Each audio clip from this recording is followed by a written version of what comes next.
Hello दोस्तों, मैं हूं गौरव और इस वीडियो के अंदर अपन बात करने वाले हैं रीड रिप्लिकास के बारे में। ये क्या होता है और कैसे अपन इसको यूज़ कर सकते हैं। और सबसे इम्पोर्टेंट चीज़, आपको ये ज़रूरत कब पड़ेगी कि हाँ यार अब मेरे को एक रीड रिप्लिका बनानी चाहिए। ये सारे जो चीज़ें हैं, तो इन सब चीज़ों के बारे में अपन इस वीडियो के अंदर बात करने वाले हैं। तो चलिए स्टार्ट करते हैं। तो दोस्तों, आप यूँ मान लीजिए आपका एक एप्लीकेशन है और वो एक एप्लीकेशन जो है एक ई कॉमर्स एप्लीकेशन है। ई कॉमर्स एप्लीकेशन मतलब क्या, सिंपल सा यूँ मान लीजिए कि यूज़र आपके वेबसाइट्स पे आता है और वो ऑर्डर देता है कि मुझे ये आइटम चाहिए, ये आइटम खरीदना है, ये आइटम खरीदना है। तो जब यूज़र ये सारे के सारे आइटम्स खरीदता है तो आपके पास एक ऑर्डर आ जाता है जिसकी एंट्री आप आपके डेटाबेस में कर लेते हो। अब एंट्री आपके डेटाबेस में हो गई, मीन्स आपने डेटाबेस के अंदर राइट ऑपरेशंस किए हैं। और दूसरा क्या करता है, आप यूज़र जो है वो लिस्ट करवाता है कि यार मैंने पिछले एक साल में कौन कौन से ऑर्डर किए हैं, मुझे उनकी लिस्ट देखनी है। तो आप इजीली उसको देख भी सकते हो। लाइक यूज़र जाता है, खुद के ऑर्डर्स के टैब में जाता है और देखता है कि हाँ यार मैंने ये सारे के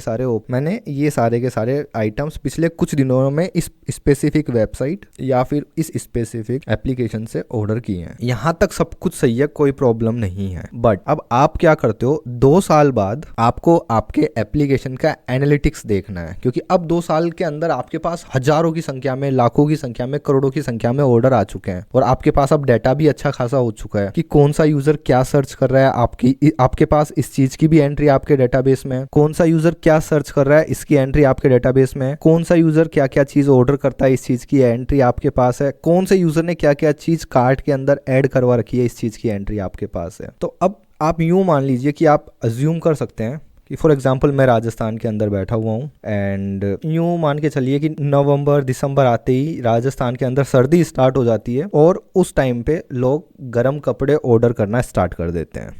जस्ट एक एग्जांपल ले रहा हूँ। अब आप एक वेबसाइट के एडमिन हैं तो आप ये एनालिटिक्स लगा सकते हैं कि यार नवंबर आते ही इस एक स्पेसिफिक रीजन से गर्म कपड़े के ऑर्डर आना स्टार्ट हो जाते हैं जो पहले कभी आते ही नहीं थे। तो अब आपके पास एक विजन क्लियर हो जाता है कि यार नवंबर आ चुका है, मेरे को मेरे स्टॉक के अंदर गर्म कपड़े डाल देने चाहिए, राइट। गर्मी आते ही इस स्पेसिफिक ऑर्डर से कोल्ड ड्रिंक या इन सब चीज़ों के ऑर्डर ज़्यादा आने लग जाते हैं, तो मुझे ये चीज़ भी चाहिए। ये मैंने एक एग्जांपल लिया है, ऐसे बहुत सारे एग्जांपल आप खुद से बना सकते हैं। या फिर आप यूँ मान के चलिए कि आप ये चीज़ देख सकते हो एक चीज़ जो मैंने अलग ही देखा है, एक पैटर्न जो मैंने देखा है। जब मैं राजस्थान में रहता हूँ तो यहाँ के लोग एक अलग स्टाइल के कपड़े ऑर्डर करते हैं। बॉम्बे में जाता हूँ तो वहाँ के लोग अलग स्टाइल के कपड़े ऑर्डर करते हैं। और किसी दूसरे अलग स्टेट में एंड मुंबई जाता हूँ तो वहाँ के लोग एक अलग स्टाइल के कपड़े ऑर्डर करते हैं।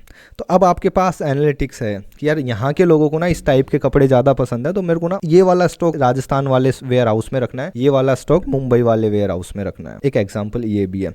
बट जब आप ये सारी चीज़ करते हो ना, तो होता क्या है कि आपको एनालिटिक्स करनी होती है। और जब आप एनालिटिक्स डेटाबेस पे करते हो ना, तो बहुत ज़्यादा बार बार रीड ऑपरेशंस आप करते हो। अब आप सोचिए, आप आपके डेटाबेस के ऊपर बहुत सारे रीड ऑपरेशंस कर रहे हो और एप्लीकेशन भी चल रहा है। अब डेटाबेस का यूटिलाइजेशन ज़्यादा हो जाता है, क्वेरी रेस्पॉन्स करना कम कर देती है। कम नहीं, वो स्लो रेस्पॉन्स करना स्टार्ट कर देती है। एंड मैं कभी भी नहीं चाहता कि मेरे प्रोडक्शन के जो यूजर्स हैं उनको इतना भी इफेक्ट हो, बिल्कुल भी इफेक्ट उनको नहीं पड़ना चाहिए। तो अपन क्या कर सकते हैं, अपना जो डेटाबेस है ना उसका एक रिप्लिका बना लो, मतलब सेम टू सेम डिप्टो कॉपी, और उसके ऊपर आप रीड ऑपरेशंस करो खूब, कोई टेंशन नहीं है। उस पे आप कोई भी राइट ऑपरेशन नहीं कर सकते, केवल रीड और रीड करो। तो उसके ऊपर आपको जो भी एनालिटिक्स करनी है वो आप डेटा वहां से रीड करो, ना कि आपके उस डेटाबेस से जो प्रोडक्शन के साथ अटैच है। तो आपका जो प्रोडक्शन है वो एकदम सही रहेगा, ठीक है। तो एनालिटिक्स के लिए आप यूज कर सकते हो। दूसरा यूज मैंने इस चीज को कहाँ किया था, मैं आपको बताता हूँ। हुआ क्या था, हम लोगों ने एक एप्लीकेशन बना के क्लाइंट को हैंड ओवर कर दिया एंड एप्लीकेशन बहुत अच्छे से चल भी रहा था। बट एक दिन हम लोगों के पास कंप्लेन आती है कि यार एक इस स्पेसिफिक यूज़र के लिए ना ये डेटाबेस एक स्पेसिफिक यूज़र के लिए ये एप्लीकेशन काम ही नहीं कर रहा है। अब हमको समझ में नहीं आ रहा कि यार ये ऐसा क्या हो गया इस एक स्पेसिफिक यूज़र के साथ कि इसके लिए ये एप्लीकेशन काम नहीं कर रहा। अब प्रोडक्शन डेटाबेस हम टच नहीं कर सकते उसको, क्योंकि हमने टच किया, गलती से कोई भी एक क्वेरी चली, देन कुछ भी हो सकता है, राइट। तो हम लोगों ने क्या किया था, हम लोगों ने बोला कि हमको इस डेटाबेस का एक रीड रिप्लिका दो, हम वहाँ पे सारी की सारी क्वेरीज चला के देखेंगे, वहाँ पे हम देखेंगे कि हमको क्या इशू आया है। तो हम लोगों ने उस टाइम पे डिबगिंग के लिए भी रीड रिप्लिका यूज़ किया था एंड उसको फिर हमने वापस डिलीट कर दिया। तो रीड रिप्लिका आप कैसे बनाओगे, ये जो चीज़ है ये अपन इस वीडियो के अंदर देखने वाले हैं। तो चलिए स्टार्ट करते हैं। तो ये आपका डेटाबेस था जो अपन ने लास्ट वीडियो के अंदर बनाया था, राइट। अपने को इसका एक रीड रिप्लिका बनाना है, तो आपको इस पे क्लिक करना है, एक्शन पे जाना है एंड यहाँ पे आपको क्लिक करना है create read replica. And one more thing, जैसे ही आप रीड रिप्लिका यहाँ पे बनाओगे तो आप एक चीज जो आप यहाँ पे देख सकते हो, आप देखिए जो मेरे को सबसे इंपॉर्टेंट चीज है जो मुझे यहाँ बताना है वो ये चीज है कि आप यहाँ पे क्रॉस रीजन रिप्लिकेशन भी इनेबल कर सकते हो। तो इस डेटा सेंटर के साथ किसी दूसरे रीजन के अंदर अगर आपको एक रीड रिप्लिका बनानी है तो आप आराम से बना सकते हो। ठीक है, आप यहाँ पे आप डाल सकते हो कि आपका रिप्लिका सोर्स क्या रहेगा, कि ये जो रिप्लिका बनेगा वो किस डेटाबेस से बनेगा। तो अपने पास तो एक ही डेटाबेस है, बट यहाँ पे आपको वो डेटाबेस सिलेक्ट करना है जिसका रीड रिप्लिका आपको बनाना है। डेटाबेस आइडेंटिफायर मैं यहाँ पे डाल देता हूँ। एंड दोस्तों ध्यान रखना, हमेशा ये एक चीज ध्यान रखना, आप जो भी नेमिंग कन्वेंशन दो ना, एक प्रॉपर नेमिंग कन्वेंशन देना और ट्राई करना कि आप उस नेमिंग कन्वेंशन को फॉलो करें। फॉर एग्जाम्पल यूँ मान लीजिए हमारा एक एप्लीकेशन है, उसका नाम लर्निंग ओशियन है, तो learning ocean hyphen database, learning ocean hyphen read replica. ठीक है, तो मैं यहाँ पे सबसे पहले एप्लीकेशन का नेम, देन उसके बाद में डेटाबेस है या फिर रीड रिप्लिका है। तो इस तरीके का आपको, अगर आप इस तरीके से नेमिंग कन्वेंशन फॉलो करोगे तो ये आपके लिए बहुत फायदे में रहेगा लॉन्ग टर्म्स के लिए। हो सकता है अभी एक एप्लीकेशन है तो आपको इसका फायदा ना दिखे, पर जब आपके पास 50 एप्लीकेशन होंगे और भगवान करे हो तो आपको ये चीज बहुत हेल्पफुल होगी। ठीक है, तो बाकी सब कुछ मैं ऐसे के ऐसे ही छोड़ रहा हूँ, कुछ भी नहीं कर रहा। एंड इनेबल डिलीटेशन प्रोटेक्शन, आप यहाँ से भी इसको इनेबल कर सकते हैं, ये मैंने, ठीक है, अगर आप इसको इनेबल करते हैं तो जब आप डेटाबेस डिलीट करने का ट्राई करोगे तो उस टाइम पे आपको ये डिसेबल करना रहेगा। तो मैं इसके केस में इनेबल कर देता हूँ, जिससे जब अपन इस रीड रिप्लिका को डिलीट करेंगे तो मैं आपको बता सकूं कि ये कैसे डिसेबल होता है। क्रिएट रीड रिप्लिका पे मैंने क्लिक किया। ठीक है, अपन RDS के लिस्ट में जाते हैं और अभी आप देखिए यहाँ पे डेटाबेसेस के लिस्ट में, तो आप यहाँ से देखो ग्रुप रिसोर्सेज, राइट, यहाँ से आप हिरार्की भी देख सकते हो ट्री के फॉर्मेट में कि ये एक डेटाबेस है और उसका ये रीड रिप्लिका है। ठीक है, इसको टॉगल कर सकते हो आप। ठीक है, इसको अपन कंप्लीट होने देते हैं जब तक मैं देख लेता हूँ, मैं मेरे EC2 इंस्टेंस को SSH कर लेता हूँ। एंड यस, अभी के केस में ये अच्छे से वर्क कर रहा है। मैं सोच रहा था कि ये फ्रीज हो गया होगा बट अभी तक नहीं हुआ। ठीक है, इसको कंप्लीट होने देते हैं। एंड दोस्तों टू बी ऑनेस्ट, अगर आपको ये जो चीज़ है आपने यहाँ पे ना केवल एक्शन पे क्लिक किया और क्रिएट रीड रिप्लिका पे क्रिएट करने से ही आपको एक रीड रिप्लिका मिल गई, राइट।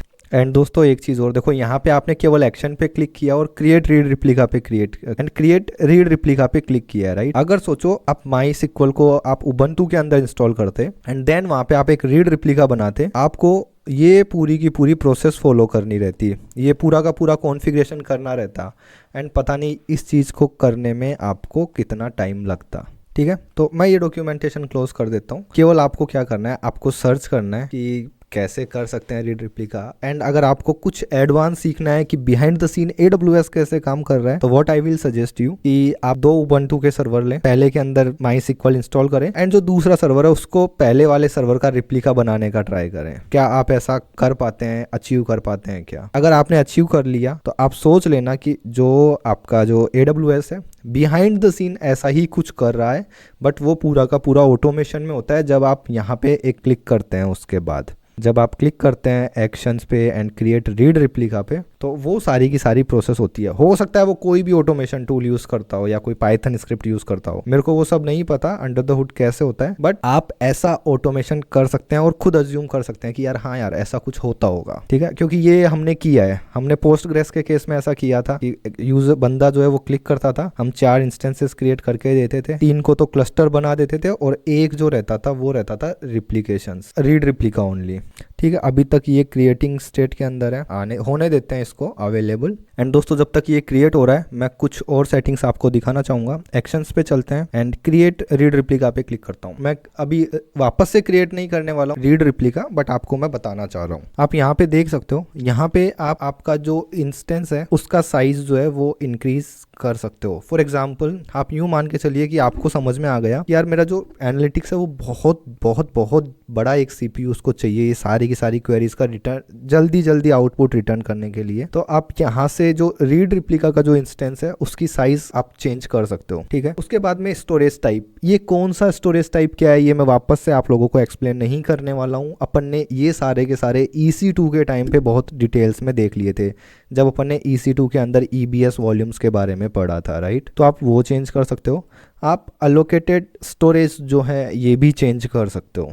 उसके बाद में आप यहाँ पे देखिए अवेलेबिलिटी एंड ड्यूरेबिलिटी, इसको अभी के केस में मैं नहीं एक्सप्लेन कर रहा, ये अपन आने वाले वीडियोस में देखने वाले हैं, ठीक है। एंड यहाँ पे आप देख सकते हैं कनेक्टिविटी, आप IPv4 या फिर आपको IPv6 के ऊपर भी अगर कनेक्ट करना है तो आप ये चीज़ यहाँ से कर सकते हो। आप ड्यूल स्टैक इनेबल कर सकते हो, तो आपका जो डेटाबेस का जो एंड पॉइंट है that will be enable for the IPv4 and the IPv6। उसके बाद में आप देखिए यहाँ पे आप नाम आपको अगर ये रीड रिप्लिका पब्लिकली अवेलेबल करवानी है देन आप ये भी कर सकते हो, यहाँ पे accessible public and not accessible, right. Availability zone आप सिलेक्ट कर सकते हो एंड ऊपर मैंने आपको बताया ही था आप रीजन सेलेक्ट कर सकते हो, तो किस रीजन के अंदर कौन से अवेलेबिलिटी जोन के अंदर आपको रीड रिप्लिका बनाना है वो आप यहाँ पे कर सकते हो। उसके बाद में ये जो रीड रिप्लिका है इससे यूजर ऑथेंटिकेट कैसे होगा, यूजिंग पासवर्ड और using IAM database authentication, right, तो वो भी आप यहाँ पे सिलेक्ट कर सकते हो। ये चीज क्या होती है ये अपन बाद में देखने वाले हैं। उसके बाद में ये जो है ये देखो ये यहाँ पे एडिशनल कॉन्फ़िगरेशंस हैं, आप ये भी कर सकते हो। एडिशनल कॉन्फ़िगरेशन के अंदर क्या क्या है, कॉपी टैग्स टू स्नैपशॉट। याद है अपन ने जब EC2 के अंदर स्नैपशॉट्स देखे थे तो वहां पे अपन टैग दे रहे थे स्नैपशॉट्स को, और वो अपन टैग क्यों दे रहे थे, जब अपन उसको ऑटोमेट कर रहे थे कि जिस भी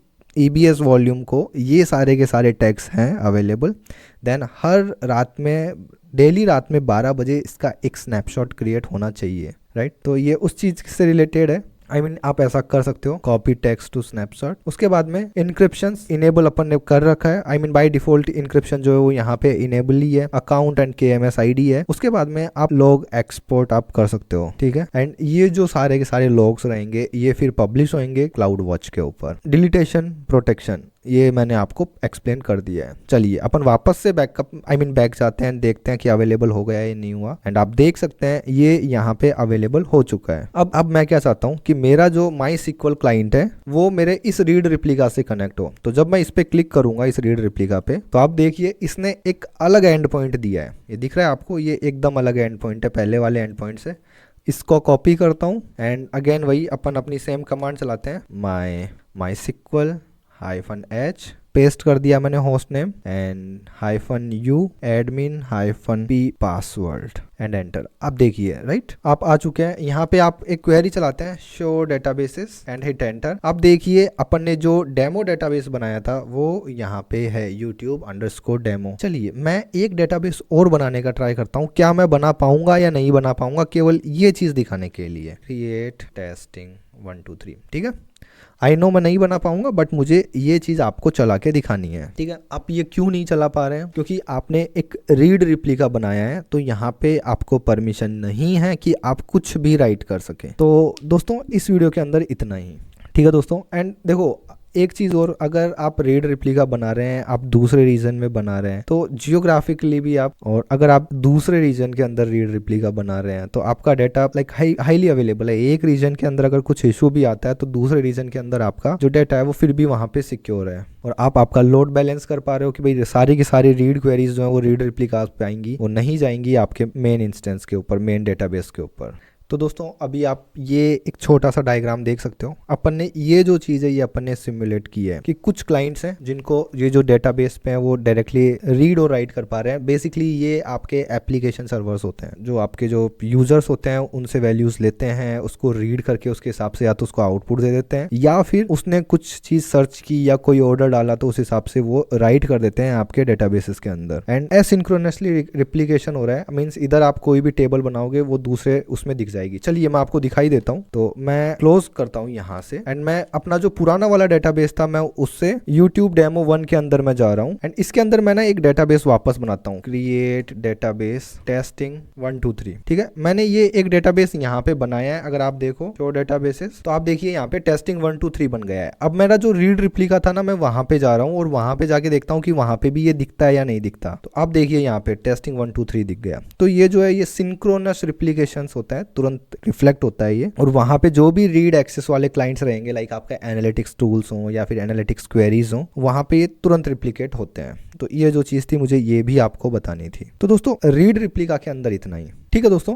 तो इस वीडियो के अंदर इतना ही, बट यहाँ पे ना एक प्रॉब्लम है जो मैं प्रॉब्लम स्टेटमेंट में आपको बताऊंगा। अभी के केस में आपका जो डेटाबेस है ना वो केवल इस एक अवेलेबिलिटी जोन के अंदर है जो है US East 1A। क्या हो कि ये अवेलेबिलिटी जोन डाउन हो गया है, कैसे भी डाउन हुआ हो, बट ये डाउन हो गया, तो आपका जो डेटाबेस है वो डाउन हो गया। अब आपके डेटाबेस पे कोई भी क्वेरी नहीं आ पाएगी, करेक्ट। अब ये जो डेटाबेस है इस पे कोई भी क्वेरी नहीं आ पाएगी, तो आपका जो एप्लीकेशन है वो डाउन हो सकता है कि वो जो एंड यूजर है उनको उनकी क्वेरी का रेस्पॉन्स नहीं दे रहा है, या फिर वो एक ऑर्डर डाल रहे हैं तो आप कुछ भी राइट नहीं कर पाओगे, क्योंकि वो कुछ ऑर्डर प्लेस ही नहीं कर पा रहे, आप डेटाबेस के अंदर कुछ राइट ही नहीं कर पा रहे हो। तो ये जो प्रॉब्लम है इसको सॉल्व कैसे करेंगे, ये जो चीज़ है ना, ये अपन अगले वीडियो में देखने वाले हैं। तो दोस्तों इस वीडियो में इतना ही, मिलते हैं अगले वीडियो में, बाय बाय।